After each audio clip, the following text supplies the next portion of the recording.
Wrestling Pro League is brought to you by Pure Roots Herbals. Pure Roots protein shampoo, जिससे बाल बने मजबूत, सुंदर और घने।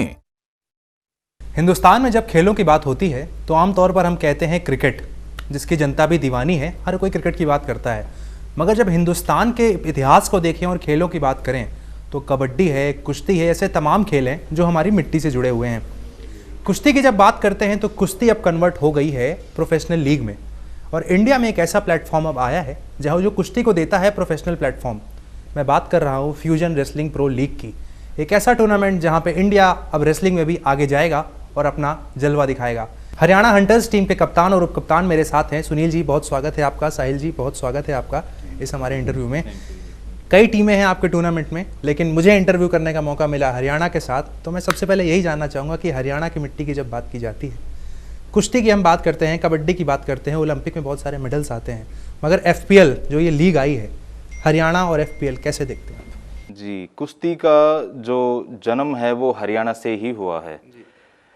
हरियाणा की मिट्टी ने ओलंपिक लेवल तक के रेसलर्स दिए हैं, क्योंकि वहाँ पे दूध दही का खाना है, सब हष्ट पुष्ट हैं, बाजुओं में ताकत है, दिमाग से भी मजबूत हैं।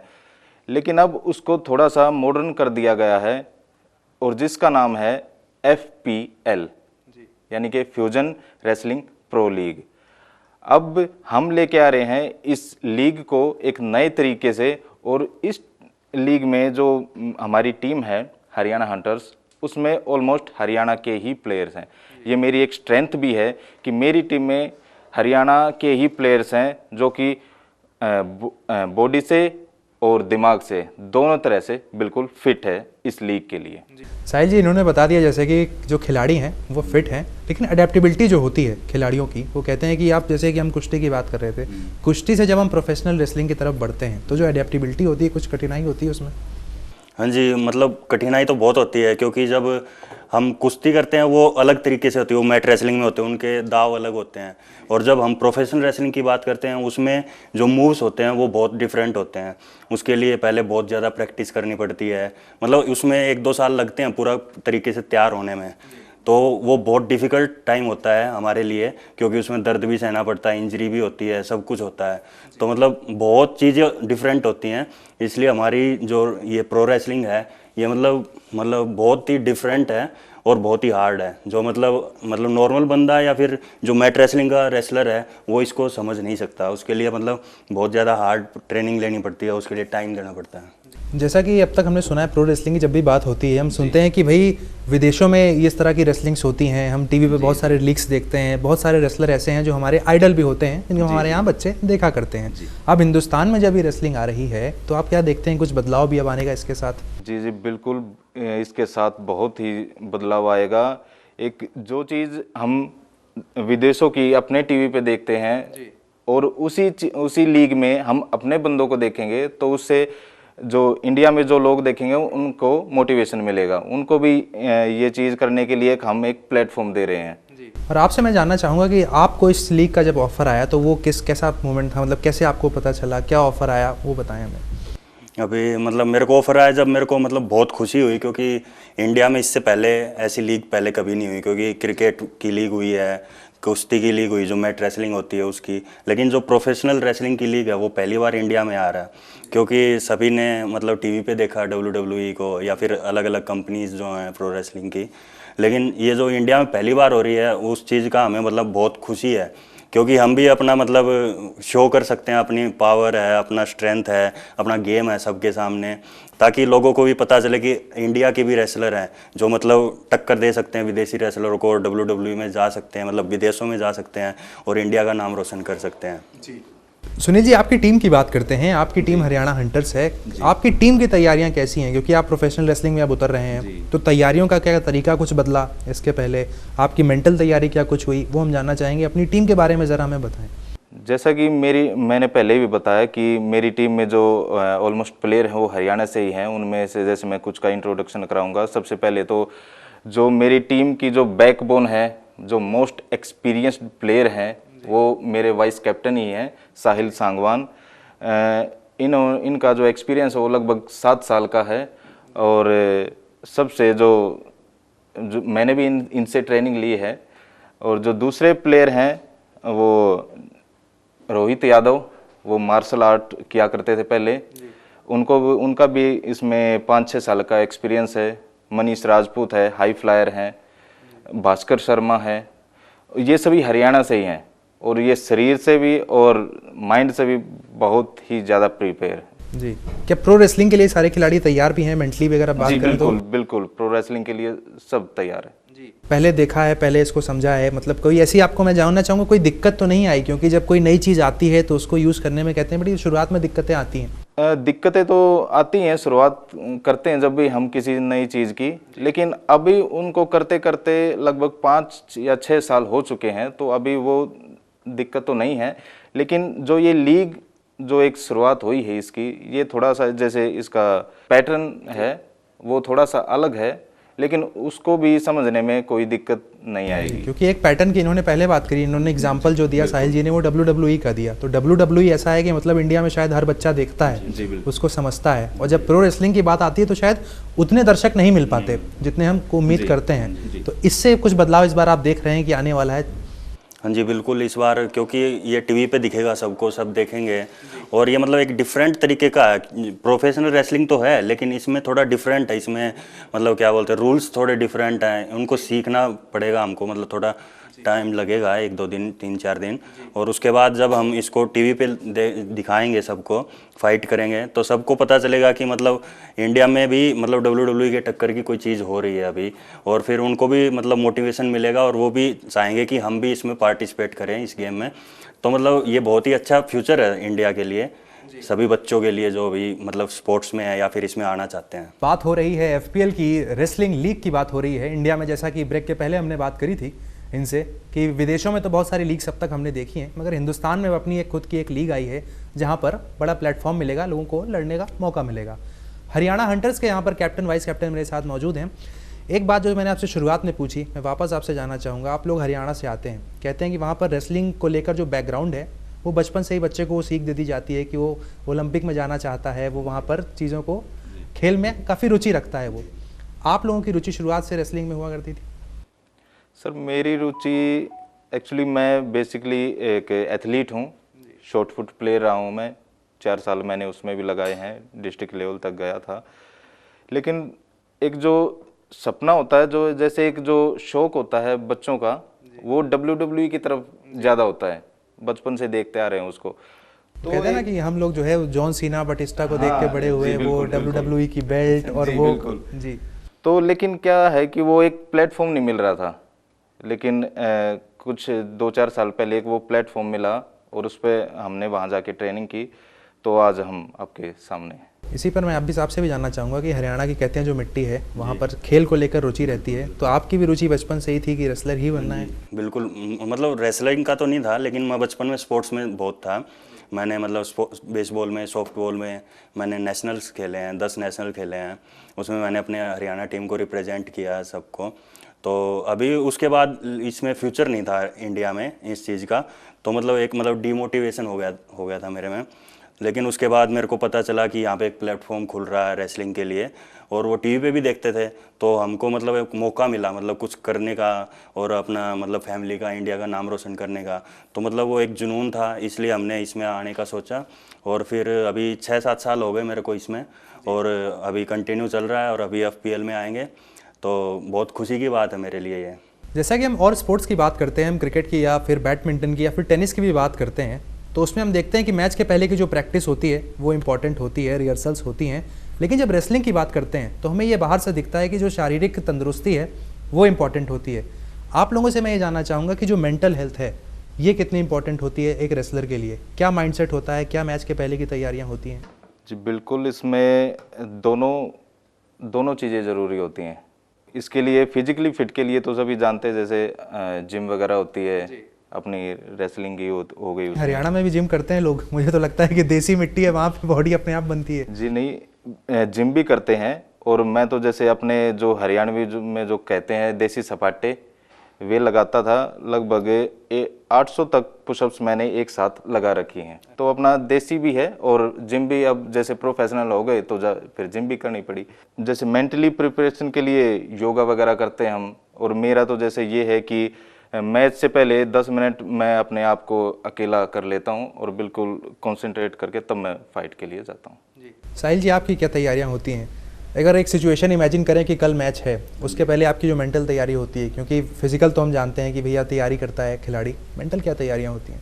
मेंटली सोचना पड़ता है कि मतलब कल मैच है, उसके बारे में मतलब रिंग में जाके अगला बंदा भी बहुत स्ट्रॉन्ग है, उसको कैसे हैंडल करना है, उसको किस तरीके से मतलब हम डाउन कर सकते हैं, उस तरीके से बहुत सारी मतलब तैयारियां होती है मेंटली। हम फिजिकली भी बोल सकते हैं, लेकिन फिजिकली से ज़्यादा इसमें मेंटली बहुत ज़्यादा प्रेशर होता है मेंटली, क्योंकि जब हम एक बार एंट्री करते हैं या फिर रिंग में जाते हैं उससे पहले बहुत मतलब एक तरीके से मतलब घबराहट सी भी होती है, क्योंकि फेस करना होता है मतलब सबको और फिर अपना परफॉर्मेंस भी देना होता है। तो उस तरीके से मतलब बहुत हार्ड होता है, लेकिन मेंटेन करना पड़ता है उस चीज़ को, तो यही सब चलता है। जी, प्रेशर की आपने बात की, प्रेशर को लेकर मैं एक चीज़ इनसे ज़रूर जानना चाहूँगा। कहते हैं कि कोई भी टूर्नामेंट होता है तो खिलाड़ी टूर्नामेंट के जो पहले होता है वो सारी रूपरेखा तैयार कर लेता है कि ये मेरा ओपोनेंट है, इससे मुझे लड़ना है, इससे मुझे कंपटीशन मिलेगा। आप लोग किस टीम को देख रहे हैं, किससे कंपटीशन मिल सकता है हरियाणा हंटर्स को? कंपटीशन की बात करें तो इस लीग में सारी टीमें ही ज़बरदस्त हैं, बहुत ही अच्छी तैयारी में हैं सारी। अगर किसी अपोनेंट का नाम दूं मैं तो एक जो दिल्ली की जो टीम है, मुझे लगता है कि उसमें कुछ बात है कि वो हमारे सामने थोड़ा बहुत टिक सके, अदरवाइज जीतेंगे तो हरियाणा हंटर्स ही। हाँ जी, यही बात है, जीतना तो हरियाणा हंटर्स को ही है, क्योंकि हम आए ही हंट करने के लिए यहाँ पे तो क्योंकि देसी खाना पीना, रहना देसी मतलब तरीके से अपने आप को प्रिपरेशन करना, तो उनको ये समझना बड़ा मुश्किल है कि हम मतलब किस तरीके से प्रिपरेशन किया अपने आप का, तो उनके लिए बहुत टफ होगा हमारे। मतलब क्या आपकी प्रिपरेशन आप ऐसा कह रहे हैं कि वो बहुत सीक्रेट है, बहुत ज़्यादा आप लोग ओपन नहीं हुए हैं अभी किसी से? हमारी स्ट्रेटजी अलग होती है, जो तैयारियां हैं वो अंदर अंदर चल रही हैं कुछ ऐसा? बिल्कुल, अगर स्ट्रेटजी हम अभी बता देंगे तो फिर वो सीक्रेट क्या रहेगा फिर। एक सवाल जो कि मेरे मन में तब से आ रहा है जब से मैं इनके साथ बैठा हुआ हूँ, वो ये है कि एक रेसलर जो कि इंडिया में कहते हैं कि बनना इतना आसान नहीं है, लेकिन हरियाणा से जब आते हैं तो उनके लिए वो आसान हो जाता है बनना। क्या तैयारियां चाहिए होती हैं, क्योंकि कुछ नए लोग ऐसे जो हमें देख रहे होंगे इस वक्त, क्या तैयारियां उन्हें आप कैसे बताना चाहेंगे? जी, एक जैसे कहते हैं कि हमारे हरियाणवी में कहावत है कि पहलवान बनाने में घर की चारों कोण हिल जाती हैं, मतलब उसकी प्रिपरेशन में इतना खर्चा आ जाता है। जैसे हमारा खाना पीना जैसे ये है कि मैं प्योर वेजिटेरियन हूँ और घी दूध का ही अपना खाना है, कोई ऐसा बाहर से कुछ ऐसा है नहीं। आमतौर पर क्या डाइट होती है इसमें? घी दूध ज़्यादा उसमें आता है जी बिल्कुल, और जो अपना पनीर हो गया हम इसको यूज़ कर लेते हैं, अंडे और चिकन को हटा के हम अपना पनीर यूज़ कर लेते हैं जी। साहिल जी, इन्होंने जैसे कि एक बात कही कि बड़ा खर्चीला सौदा होता है पहलवान बनना, इस पर आप क्या कहेंगे? जी बिल्कुल, होता तो बहुत खर्चीला है, क्योंकि हम देसी खाना क्यों खाते हैं, क्योंकि हमारे पास इतना बजट नहीं रहता परिवार वालों के पास, इसलिए देसी खाना भी इसलिए हम खाते हैं और उसी के ज़रिए हम इतने मतलब हट्टे कट्टे रहते हैं, हाइट वाले रहते हैं। और लेकिन मतलब एक जैसे हरियाणा के जो लोग रहते हैं वो किसान ज़्यादा रहते हैं, उनके पास जॉब नहीं रहती, इसलिए मतलब उनको सब सोचते हैं कि इनको बस अखाड़े में भेज दिया या फिर कहीं और नॉर्मल तैयारी करवा दी, तो उसमें खर्चा बहुत आता है, लेकिन मतलब फिर भी अफोर्ड करके सब मतलब अपना गुजारा करते हैं। और आपने देखा होगा कि मतलब रेसलिंग में जो मैट रेसलिंग है उसमें इंडिया का नाम रोशन किया, कितने ओलंपिक में गए हैं और कितने मेडल लेके आए हैं। आपने कहा कि हरियाणा से थे, मैं आपके आइडल भी जानना चाहूँगा कि हर रेसलर का कहते हैं कि अपना कोई आइडल होता है जिसको देखकर आपने रेसलिंग में आने की सोची हो या फिर जिसको आप फॉलो करते हो, वो मैं जानना चाहूँगा। जी, प्रोफेशनल रेसलिंग में जैसे WWE के रेसलर हैं ब्रॉक लेसनर, मैं उनको काफ़ी टाइम से फॉलो कर रहा हूँ। मैं भी उनका बहुत बड़ा फ़ैन हूँ। मैं बहुत बड़ा फ़ैन हूँ उनका, और उनकी जो मूव्स हैं कुछ उनको मैं अपने कैरेक्टर में यूज़ करता हूँ जी। तो बेस्ट कोई मूव आपका? जी, जो मेरा है वो बेली टू बेली ओवरहेड। ओके, साहिल जी, आपके आइडल कौन रहे हैं, किसे आप फॉलो करते रहे? मेरे जैसे कि जॉन सीना हो गया, रॉक हो गया, जैसे CM पंक हो गया, ऐसे 2-3 आइडल हैं, उनको मैं बहुत फॉलो किया है, बचपन से ही देखा है। और इंडिया में तो जैसे जॉन सीना को सभी लोग पसंद ही करते हैं, तो वैसे ही अपना भी ऐसा ही था सिस्टम कि मतलब मैं भी उसको पसंद करता था, उनको ही देख के ही बड़ा हुआ। अच्छा, खेल को लेकर कहा जाता है कि खेल में खेल भावना होनी बहुत ज़रूरी है। जब दो खिलाड़ी आपस में कम्पीट कर रहे हों तो उनके अंदर एक स्पोर्ट्समैन स्पिरिट होनी चाहिए, खेल भावना होनी चाहिए। लेकिन जब रेसलिंग में हम बात करते हैं कि जब दो खिलाड़ी आपस में लड़ रहे हैं तो खेल भावना का सम्मान रख पाना मुश्किल होता है क्या? कभी ऐसा कोई मोमेंट आप लोगों के साथ आया हो जब आपको थोड़ा सा हीट हो गई हो मोमेंट में? जी बिल्कुल ऐसा हो जाता है, ना चाहते हुए भी, कि हीट हो जाए और सामने वाला इंजर्ड हो जाए। बट जब तक हम रिंग में हैं तब तक तो कोई ऐसा मोमेंट बन नहीं पाता कि हम उसकी कुछ हेल्प कर सकें। बट जब मैच फिनिश हो जाता है तो हम उसको पर्सनली जाके फिर सॉरी भी बोलते हैं उसको। जी साहिल जी, आपके साथ कोई ऐसा कभी मोमेंट हुआ कि लगा आपको कि खेल भावना यहाँ पर थोड़ी सी हर्ट हो गई है? नहीं, मतलब खेल भावना तो नहीं कहेंगे, लेकिन रेसलिंग है, रेसलिंग में हो जाता है। मतलब कभी किसी को ज़्यादा चोट लग जाती है, कभी किसी को मतलब हो जाता है, फ्रैक्चर हो जाता है, इंजरी हो जाती है, लेकिन उनका इंटेंशन वैसा नहीं रहता, वो मतलब गलती से भी हो सकती है। लेकिन गेम ही ऐसा है तो मतलब चोट लगनी तो जाहिर सी बात है, लगनी ही है। चोट लगनी जो होती है वो मेंटली भी बहुत हर्ट करती है, ऐसा कहते हैं खिलाड़ी कि आप डिमोटिवेट से हो जाते हो। होता है बिल्कुल। तो कैसे मोटिवेट करते हैं फिर उस टाइम में, वो जो टाइम होता है जब आप रिंग से दूर हैं? वही अपने एक्सरसाइज करते हैं, प्रिपरेशन करते हैं उसी तरीके से। आप लोगों के जैसे कहते हैं कि रेसलिंग में गुरु बहुत इंपॉर्टेंट होते हैं, तो आप लोगों ने किससे सीखा? गुरु आपके कौन रहे हैं? जो मेरे जो पहले कोच थे, डेरियल शर्मा नाम है उनका, वे इंडो कैनेडियन हैं, फिलहाल WWE में रेफरी हैं वे। तो मुझे उनसे बहुत कुछ सीखने को मिला। जो स्टार्टिंग के जो मेरे 3 महीने जो मेरी ट्रेनिंग के थे, हरियाणा में नहीं, ये पंजाब में मैंने जैसे शुरुआत करी थी, और उनके अंडर में जो कोच थे मेरे डेरियल शर्मा, उनके अंडर में मैंने ये कोचिंग ली थी। तो उनसे मैं बहुत कुछ उनसे मुझे सीखने को मिला। और आज भी वे मुझे, जैसे मैं कभी बात करता हूं तो उनसे, तो फ़ोन पे ही मुझे बहुत अच्छी तरह से वे गाइड करते हैं। जी साहिल जी, आपने कहाँ से शिक्षा दीक्षा ली?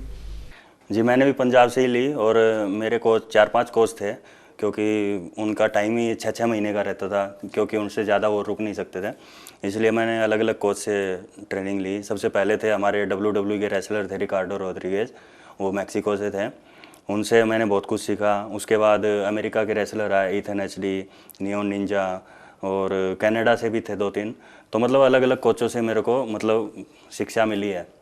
तो मतलब उसका मेरे को बहुत ज़्यादा फ़ायदा होता है, क्योंकि सबसे अलग अलग चीज़ें सीखने को मिली मेरे को, और वो मेरे को बहुत काम आती हैं। तो सुनील जी, साहिल जी, चलते चलते मैं चाहूँगा कि आप हमारे दर्शकों को बताएं कि जो FPL लीग आ रही है, इसमें क्या नया होने वाला है, क्या धमाका होने वाला है?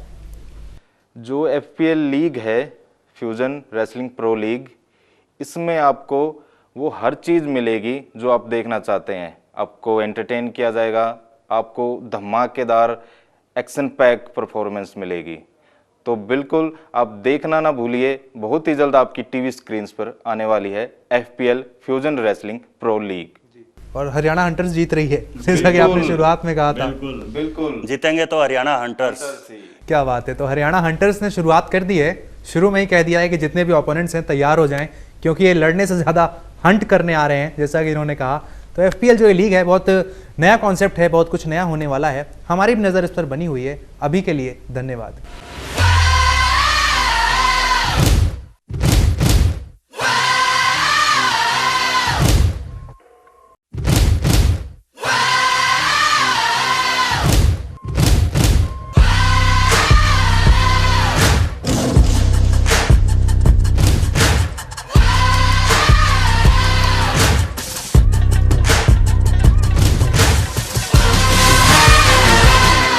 Fusion Wrestling Pro League is brought to you by Pure Roots Herbals. Pure Roots protein shampoo, जिससे बाल बने मजबूत, सुंदर और घने।